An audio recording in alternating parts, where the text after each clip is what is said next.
നമസ്കാരം. മലയാളി വാർത്ത ഇൻസൈഡിലേക്ക് സ്വാഗതം. വർഷം 2 കഴിഞ്ഞു. ഇനിയും പകയൊടുങ്ങാതെ സന്ധിയിലേർപ്പെടാതെ ആക്രമണം കടുപ്പിച്ച് യുദ്ധക്കോപ്പ് കൂട്ടുകയാണ് റഷ്യയും യുക്രൈനും.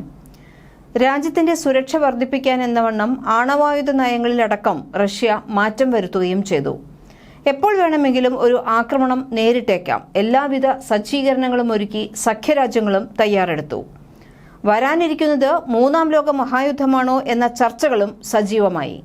ഇതിനിടയിലാണ് അമേരിക്കൻ പ്രസിഡന്റായി ഡൊണാൾഡ് ട്രംപ് അധികാരമേൽക്കുമ്പോൾ യുക്രൈൻ റഷ്യ യുദ്ധത്തിന് അറുതിയായേക്കുമെന്ന് പ്രതീക്ഷ ഉണ്ടാകുന്നത്. ഇപ്പോൾ ട്രംപും വന്നുകഴിഞ്ഞു. പക്ഷേ ട്രംപ് ഇപ്പോൾ ഏറ്റവും കൂടുതൽ ശ്രദ്ധ നൽകുന്നത് അമേരിക്കയുടെ സുരക്ഷിതത്വത്തിനും വികസനത്തിനും തന്നെയാണ്. ഇതോടൊപ്പം തന്നെ ബൈഡനെ കുറ്റം പറയാൻ ലഭിക്കുന്ന ഒരവസരവും കളയുന്നുമില്ല. എന്നാൽ ഇപ്പോൾ പുടിന് വലിയ ഒരു മുന്നറിയിപ്പ് തന്നെ നൽകിയിരിക്കുകയാണ് ട്രംപ്. യുക്രൈനിലെ യുദ്ധം അവസാനിപ്പിക്കുന്നതുമായി ബന്ധപ്പെട്ട് റഷ്യയുടെ പ്രസിഡന്റ് വ്ളാഡിമിർ പുടിൻ ചർച്ച നടത്താൻ വിസമ്മതിക്കുകയാണെങ്കിൽ ഉപരോധം ഏർപ്പെടുത്തുമെന്ന് US പ്രസിഡന്റ് ഡൊണാൾഡ് ട്രംപ് വ്യക്തമാക്കിയിരിക്കുകയാണ്. യുക്രൈനിലേക്ക് ആയുധങ്ങൾ അയക്കുന്ന കാര്യവും തന്റെ ഭരണകൂടം പരിശോധിക്കുന്നുണ്ട് എന്ന് പറഞ്ഞ ട്രംപ് യുക്രൈനെ പിന്തുണയ്ക്കാൻ യൂറോപ്യൻ യൂണിയൻ കൂടുതൽ കാര്യങ്ങൾ ചർച്ച ചെയ്യുമെന്നും അറിയിച്ചു. യുക്രൈൻ യുദ്ധം തടയാൻ ഇടപെടാൻ ചൈനീസ് പ്രസിഡന്റ് ഷീ ജിൻപിങ്ങിനോട് താൻ സമ്മർദ്ദം ചെലുത്തിയതായും ട്രംപ് വ്യക്തമാക്കി. യുദ്ധം അവസാനിപ്പിക്കാൻ സമാധാന ഉടമ്പടി വേണമെന്ന് യുക്രൈൻ പ്രസിഡന്റ് വ്ളോഡിമിർ സെലൻസ്കി തന്നോട് പറഞ്ഞതായും ട്രംപ് പറഞ്ഞിട്ടുണ്ട്.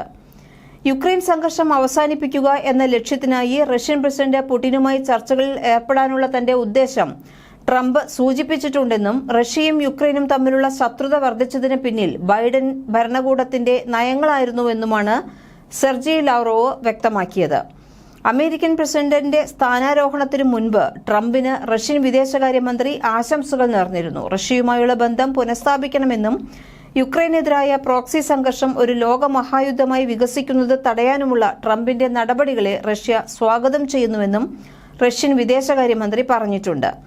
ഇതേസമയം ഈ വിഷയത്തിൽ കൂടുതലായി ഇടപെട്ടാൽ ഡൊണാൾഡ് ട്രംപ് നാണം കെടുമെന്ന് മുൻ അമേരിക്കൻ പ്രസിഡന്റ് റിച്ചാർഡ് നിക്സൺ പറയുന്നു. വിയറ്റ്നാം യുദ്ധം കൈകാര്യം ചെയ്തതുമായി ബാനൻ ഇപ്പോഴത്തെ സാഹചര്യത്തെയും താരതമ്യം ചെയ്യുന്നുണ്ട്.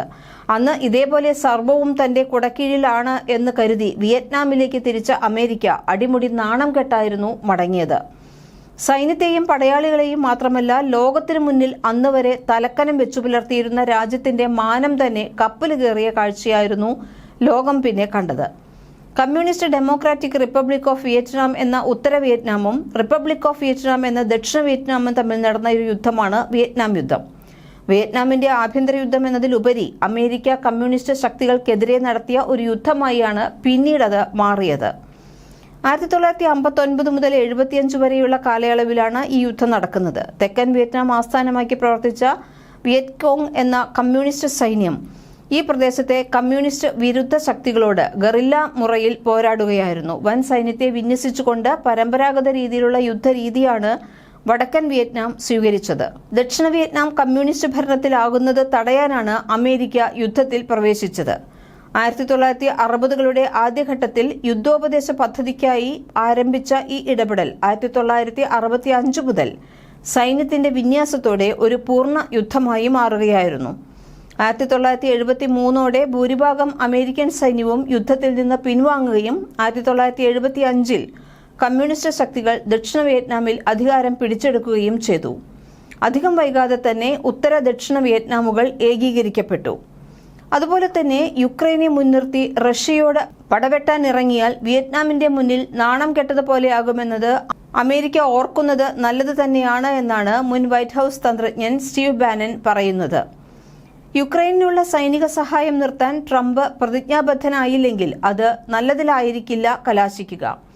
അന്ന് യുദ്ധം അവസാനിപ്പിക്കുമെന്ന വാഗ്ദാനത്തിൽ 1968 നിക്സൺ പ്രചാരണങ്ങൾ നടത്തി. പക്ഷേ അധികാരത്തിലേറിയപ്പോൾ വ്യാപകമായ ബോംബിംഗ് ക്യാമ്പയിനുകൾ നടത്തി കംബോഡിയയിലേക്കും ലാവോസിലേക്കും കടന്നുകയറി യുദ്ധത്തിലെ അമേരിക്കയുടെ ഇടപെടൽ വർദ്ധിപ്പിച്ചു. ഇതുതന്നെയാണ് ഇപ്പോഴും ആവർത്തിക്കപ്പെടുന്നത്. അധികാരത്തിലേറിയാൽ 24 മണിക്കൂറിനുള്ളിൽ യുദ്ധം അവസാനിപ്പിക്കുമെന്ന് ട്രംപ് ആവർത്തിച്ചു പ്രസ്താവിച്ചു.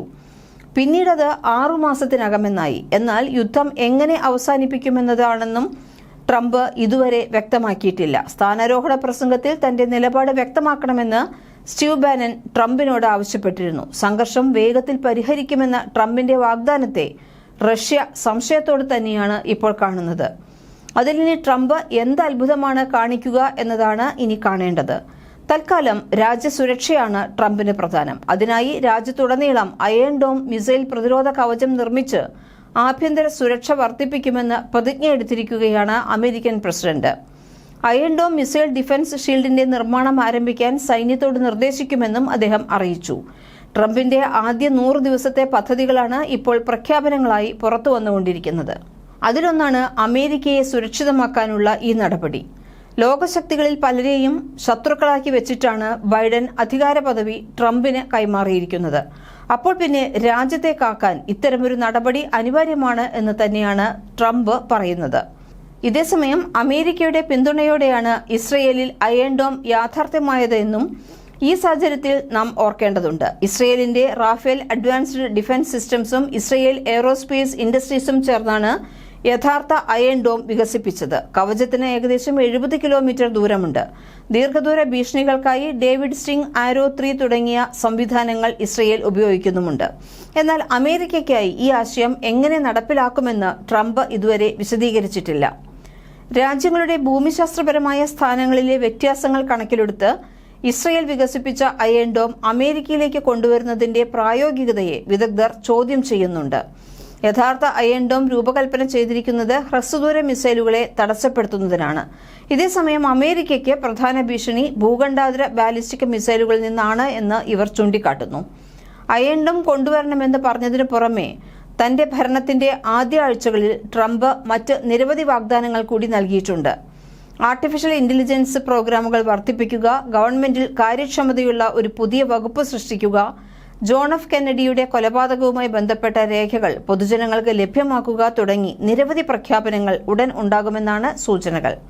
ഇതേസമയം ട്രംപ് ഭരണകൂടത്തിന്റെ നയങ്ങൾ ലോകക്രമത്തെ പ്രധാനമായും നിർണ്ണയിക്കുമെന്ന് റഷ്യൻ വിദേശകാര്യമന്ത്രി സെർജി ലാവ്റോവ് പറയുന്നു. അമേരിക്ക റഷ്യയുമായി നല്ല ബന്ധം സ്ഥാപിക്കാൻ ആഗ്രഹിക്കുന്നുണ്ട് എന്ന് അദ്ദേഹം അഭിപ്രായപ്പെട്ടു. പ്രസിഡന്റ് വ്ളാഡിമിർ പുടിൻ ആതിഥേയത്വം വഹിച്ച റഷ്യൻ ദേശീയ സുരക്ഷാ കൌൺസിൽ യോഗത്തിലാണ് ലാവ്റോവ് ഇക്കാര്യം പറഞ്ഞത്. 47ാമത് അമേരിക്കൻ പ്രസിഡന്റായി ഡൊണാൾഡ് ട്രംപ് വൈറ്റ് ഹൌസിലേക്ക് മടങ്ങിയെത്തിയതിന്റെ വെളിച്ചത്തിൽ മിഡിൽ ഈസ്റ്റിലെയും യുക്രൈനിലെയും സംഘർഷങ്ങളിൽ അദ്ദേഹത്തിന്റെ ഇടപെടലിനെക്കുറിച്ച് ഊഹാപോഹങ്ങൾ വർദ്ധിച്ചുകൊണ്ടിരിക്കുകയാണെന്ന് ലാവ്റോവ് ചൂണ്ടിക്കാട്ടി. കൂടാതെ ട്രംപിന്റെ വാഗ്ദാനങ്ങൾ അദ്ദേഹത്തിന്റെ പ്രവർത്തനങ്ങളുമായി പൊരുത്തപ്പെടുമോ എന്നതിൽ വ്യക്തതയില്ല എന്നാണ് വിദേശകാര്യമന്ത്രി പറയുന്നത്. ലോകത്തെ 3ാം ലോക മഹായുദ്ധത്തിന്റെ വക്കിലേക്ക് അടുപ്പിച്ച നയമായിരുന്നു ബൈഡൻ ഭരണകൂടത്തിന്റേതെന്ന് ട്രംപ് എടുത്തു പറയുന്നു. പ്രസിഡന്റായി അധികാരമേറ്റ ഡൊണാൾഡ് ട്രംപിനെ അഭിനന്ദിച്ച് റഷ്യൻ പ്രസിഡന്റ് വ്ളാഡിമിർ പുടിനും രംഗത്ത് വന്നിട്ടുണ്ട്. റഷ്യയും അമേരിക്കയും തമ്മിലുള്ള ബന്ധം പുനരാരംഭിക്കാനുള്ള ട്രംപിന്റെ നല്ല ഉദ്ദേശത്തെ സ്വാഗതം ചെയ്യുന്നുവെന്ന് റഷ്യൻ പ്രസിഡന്റ് അറിയിക്കുകയും ചെയ്തു. പുടിനുമായി ചർച്ചയിൽ ഏർപ്പെടാനുള്ള തന്റെ ഉദ്ദേശം ട്രംപ് ആവർത്തിച്ചു പ്രകടിപ്പിച്ചിട്ടുണ്ട്. സത്യപ്രതിജ്ഞ ചെയ്തതിനു ശേഷം പുടിനുമായി വളരെ വേഗത്തിൽ കൂടിക്കാഴ്ച നടത്താൻ പദ്ധതിയുണ്ട് എന്നാണ് പ്രസിഡന്റ് പറഞ്ഞത്. ഇരു രാജ്യങ്ങളും തമ്മിലുള്ള കൂടിക്കാഴ്ച എപ്പോൾ അല്ലെങ്കിൽ എവിടെ നടക്കുമെന്നതിനെക്കുറിച്ച് കൃത്യമായ വിശദാംശങ്ങളൊന്നും തന്നെ ഇതുവരെ അമേരിക്ക തന്നിട്ടില്ല എന്ന് ക്രെംലിൻ വ്യക്തമാക്കുകയും ചെയ്തു. മാത്രമല്ല ട്രംപും പുടിനും തമ്മിലുള്ള ഒരു കൂടിക്കാഴ്ചയ്ക്ക് ഇനി മാസങ്ങളെടുക്കുമെന്ന് ക്രെംലിൻ പൂൾ ജേർണലിസ്റ്റ് അലക്സാണ്ടർ യുനാഷോവ് പറയുന്നു. ഇതിനിടയിൽ യുക്രൈന് തിരിച്ചടിയായി അമേരിക്കയുടെ വിദേശ വികസന സഹായങ്ങളെല്ലാം 90 ദിവസത്തേക്ക് മരവിപ്പിച്ചുകൊണ്ടുള്ള എക്സിക്യൂട്ടീവ് ഉത്തരവിലും ട്രംപ് ഒപ്പുവെച്ചു. വിവിധ UN ഏജൻസികൾക്കുള്ള ധനസഹായം വെട്ടിക്കുറയ്ക്കാനും വിദേശ സഹായം ചുരുക്കാനും ട്രംപ് തന്റെ ആദ്യ ടേമിൽ സ്വീകരിച്ച നിലപാടാണ് ഇപ്പോഴത്തെ എക്സിക്യൂട്ടീവ് ഉത്തരവുകളിൽ പ്രതിധ്വനിക്കുന്നത്. സംഘർഷം രൂക്ഷമായപ്പോഴൊക്കെ അമേരിക്ക യുക്രൈന് ഗണ്യമായ സൈനിക സാമ്പത്തിക സഹായങ്ങൾ നൽകിയിട്ടുണ്ട്. 2022 മാത്രം യുക്രൈന് $112 ബില്യൺ സഹായം കോൺഗ്രസ് അംഗീകരിച്ചിരുന്നു. 2024 ഏപ്രിലിൽ അമേരിക്കൻ പ്രതിനിധി സഭ യുക്രൈൻ, ഇസ്രയേൽ, തായ്വാൻ എന്നിവയ്ക്കായി $95 ബില്യൺ സഹായ പാക്കേജ് പാസാക്കിയിരുന്നു. 2025 ജനുവരിയിൽ യുക്രൈനിന് $500 മില്യൺ സൈനിക സഹായ പാക്കേജ് അമേരിക്ക പ്രഖ്യാപിച്ചിരുന്നു. എന്നാൽ അമേരിക്കയെ വിശ്വസിച്ച് റഷ്യക്കെതിരെ ഇറങ്ങിത്തിരിച്ച യുക്രൈന് കിട്ടിയിരിക്കുന്നത് ഇപ്പോൾ 8ന്റെ പണിയാണ്. ഇനി പ്രധാന പിന്തുണക്കാരിൽ നിന്നും എന്ത് സഹായമാണ് ലഭിക്കുക എന്നതും എന്താണ് യുക്രൈന്റെ ഭാവി എന്നതുമാണ് അറിയാനുള്ളത്. അതിനി കണ്ടു തന്നെ അറിയണം. മലയാളി വാർത്ത ഇൻസൈഡ്.